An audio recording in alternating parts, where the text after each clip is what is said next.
Hello students, welcome to ACE Engineering Academy. Myself Ramesh Masuna.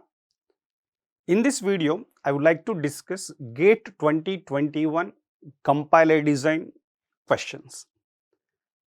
From the subject compiler design, we got totally of 4 questions. In that 4, there are 3 questions are of 2 marks and 1 question is of 1 mark, totally 7 marks asked from the compiler design.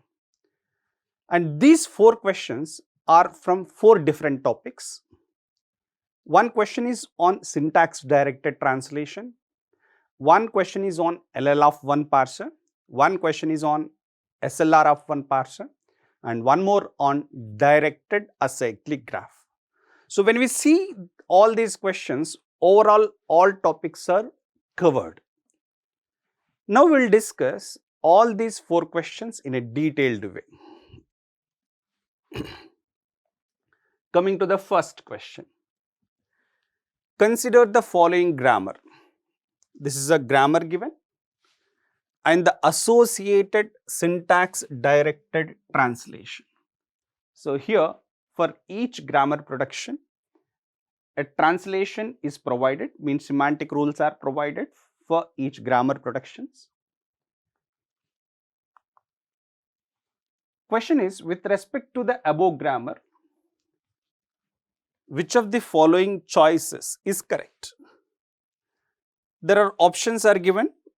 With these options, we need to find what for the grammar is written. Observe this syntax directed translation. P tends to D star E star. Here it is given, this context free grammar admits a series of declarations followed by expressions. Here program consisting of set of declarations, D star indicates set of declarations, E star indicates set of expressions. In a programming language, we declare the variables, then followed by we write expressions for writing the program logic. And here you observe the second and third production rules. D tends to integer ID. It means it is going to declare an identifier which is of type integer. And third production you look, bool ID, means one identifier is declared which is of type boolean type. And what is the semantic rule for this second and third production rules? The second and third production rule have a semantic record that ID dot lexeme, means whatever the identifier is declared is of type integer, is of type bool. So this information required to store the type of identifier into the symbol table. Next, fourth production rule, E tends to E1 plus E2. Here it is checking the type of E1 and type of E2 if both are of integer type, say 2 plus 5, both are integer type. Then it is going to set E type equal to integer. It means this 2 plus 5 which is equals to 7, that is also an integer type. So it means it is going to check the type of E1 and type of E2 for integer type. Then if both are of integer type, the result type is also integer. And the fifth one, E tends to not even, it is checking the type of E1 if it is boolean, then type of E it is also required to be boolean. It is checking the boolean type expressions. And the last one you look, E tends to ID. It means that expression is becoming ID and that type of E should be integer. What does it mean? The type of identifier here, it is going to be derived is always of type integer. When you observe these 6 production rules, you are not going to get boolean variables as an identifiers. Let us say an example. My program consisting of declaration followed by expression. Say declaration could be integer ID. Say int ID. This expression should be either E1 plus E2 or E tends to not even. But what E is going to derive ID which is of type integer. Let us say E is of E1 plus E2 and E is ID. Here is also E is ID, and these identifiers are of type integer. These identifiers are of type integer, so that it is going to check the type of E1 and type of E2 is going to be checked for the integer, not for the Boolean variables. Why? Because always that E, whatever you see in the parse tree that is possible, is finally going to derive an identifier. That identifier is of type integer, not the type of Boolean. Fine. So it means what we understood, this semantic rules are written for checking the type expressions for integers, not for the Booleans. Why? Because expressions are deriving identifiers which are of type integers. And moreover, it is a case that you can declare some variable which may not be used. That's why rule 3 you can ignore it. Why? Which is Boolean type of identifiers. Now coming to the options, option A says the actions will lead to an infinite loop. So it is not going to lead any infinite loop. So option A is ruled out. Option B, the actions can be used to type check syntactically the correct Boolean variables. Here, when you observe the parse tree, are you getting any Boolean variables as the leaf nodes? No. Why? Because that identifiers, whatever you see in the leaf, are of type integer, not are of the type Boolean. So that option B is incorrect. Why? Because it is not going to type check the Boolean variables, declarations. Option C, the actions can be used to type check syntactically the correct integer variables. Yes, it is type checking the integer variables, right. Option D, the actions can be used to correctly type check any syntactically correct program. So that option D is incorrect. So what is the answer for this question? Option C. Here coming to the second question, consider the following context-free grammar where the set of terminals given and the production rules are given. Here the question is, the following is a partially filled LL of one parsing table. It is not filled completely. Here S row C column is 1, S row F column is 2, T row C column is 3 and T row dollar column is 4. These are not filled. Which one of the following choices represents the correct combination for the numbered cells in the parsing table? Here blank denotes that the corresponding cell is empty. Okay. Now we should observe what is possible in the S row C column, S row F column, similarly T row C column and T row dollar column. In S row C column, we write S production. Here S we do have two productions. S tends to DAT, we write in the S row and first of DAT, that is D column. Here S tends to DAT possible here, and S tends to RF, you write in the first of RF column. First of RF is first of R. Here what is first of R? C comma epsilon. Here first of R is possible to become a C, and if it becomes epsilon, then S is going to start with F. It means S tends to RF, you write in the C column and F column. Why? Because first of RF is C and F respectively. So S tends to RF, you write in the column C and also you write in the column F. Second one, the T productions. T tends to AS, you wrote in the A column. Why? Because first of AS is A. T tends to BAT, you should write in the first of B column, B. And T tends to epsilon, we need to write in the fall of T column. Find what is fall of T. Here you observe, after T you don't have any symbols, it means fall of T is fall of S. As we know that S is a starting non-terminal, fall of S is dollar.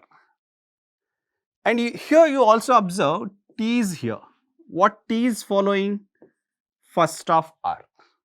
What is first of R? C. So you write C here. And epsilon means this R is becoming epsilon, then it means T is not going to follow any symbols, means it is going to follow its parent. Means fall of T equal to fall of R.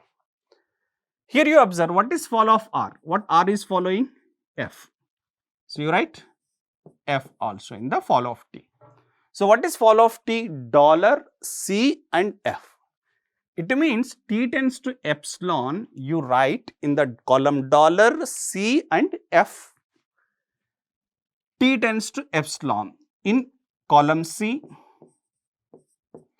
T tends to epsilon in column F, already there, and T tends to epsilon, it also requires in column dollar. T tends to epsilon. Now entry 1, here I am writing entry 1 is S tends to RF. Entry 2 is also S tends to RF. Entry 3, which is T tends to epsilon. Entry 4, which is also T tends to epsilon. Fine. Now we need to check with an option which option is matching. S tends to RF, entry 2 blank given. So it is incorrect, option A. Incorrect. Option 1 is blank given, but what is possible in 1? S tends to RF is possible. So option B wrong. Entry 1 is blank again, but entry 1 is filled with S tends to RF production, which is also wrong. Entry 1 S tends to RF, right. Entry 2 S tends to RF, right. Entry 3 T tends to epsilon, 4 also T tends to epsilon. Now option D is the correct answer for the question. Coming to the third question. Consider the following statements. Every SLR of one grammar is unambiguous. It is a true statement.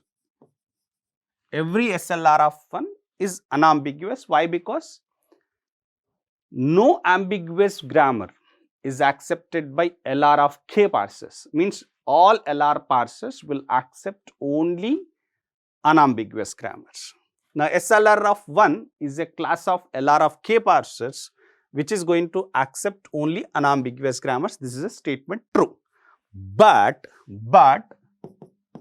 there are certain unambiguous grammars that are not SLR of 1. There are certain unambiguous grammars that are not SLR of 1. Is the statement is true? Yes. Why? The superset of SLR of 1 is LALR of 1 and CLR of 1. A grammar that is SLR of 1 definitely be LALR of 1 and CLR of 1. But a grammar that is LALR of 1 and CLR of 1 need not be SLR of 1. What is the statement given? But there are certain unambiguous grammars that are not SLR of 1. Yes, true. That could be either LALR of 1 or CLR of 1 possible. That need not be SLR of 1 always. So statement S1 is a true statement. Now look for statement 2.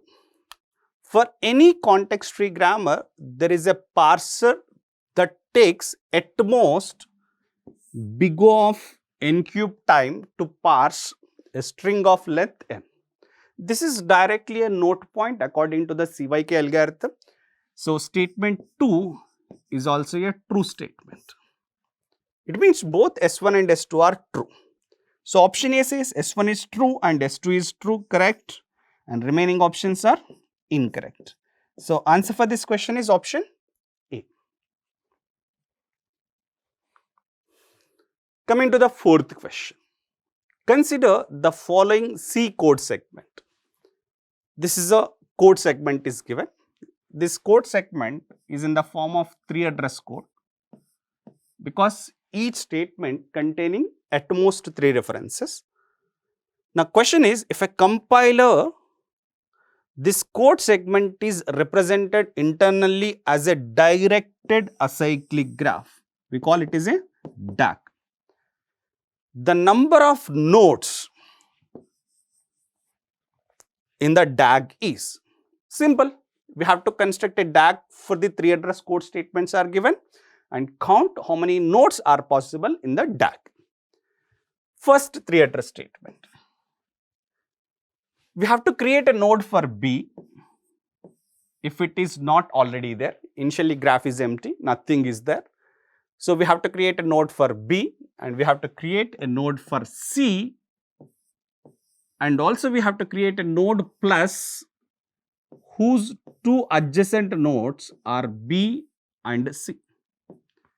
And name that node, the result of B plus C is A. So, name that node as A.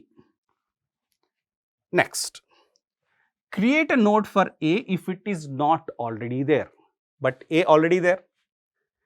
Create a node for 1 if it is not already there. 1 is not there, we have to create one node for 1. And now create a node plus whose 2 adjacent nodes are A and 1. Now create a node plus whose 2 adjacent nodes are A and 1 and name the node with the result E. Here you call E. Next, create a node B if it is not already there, but B already there here. Create a node C if not already there, but already there. Create a node plus whose 2 adjacent nodes are B and C also there. Now name this node with the result D. What it indicates? What it indicates? A equal to B plus C, D equal to B plus C are called common subexpressions. DAG is used for identifying the common subexpression. This is one of the application of DAG. Because these A and D representing the node plus, it means B plus C is a common sub-expression for the statement 1, A equal to B plus C and D equal to B plus C. Coming to the fourth statement, create a node D if it is not already there. Here D already there.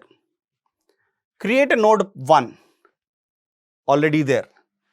Create a node plus whose adjacent nodes are D and 1. Plus already there, whose adjacent nodes are D and 1 also there. Now name the node with the result, that is F. It means E equal to A plus 1 and F equal to D plus 1. These two are also called. And the next statement, G equal to E plus F. Create a node E if it is not already there, but we do have a node E. Create a node F if it is not already there. We have a node F. Create a node plus whose adjacent nodes are E and F. That is not there. So, we have to create one node plus whose adjacent nodes are E and F. And name that node with the result G. Fine. Now, this is a DAG for the set of 3 address statements given. Now, the question is the number of nodes in the DAG is. How many nodes in the DAG? 1, 2, 3, 4, 5, 6. 6 nodes in the DAG constructed for the block of 3 address statements. So, answer for this question is 6. Thank you.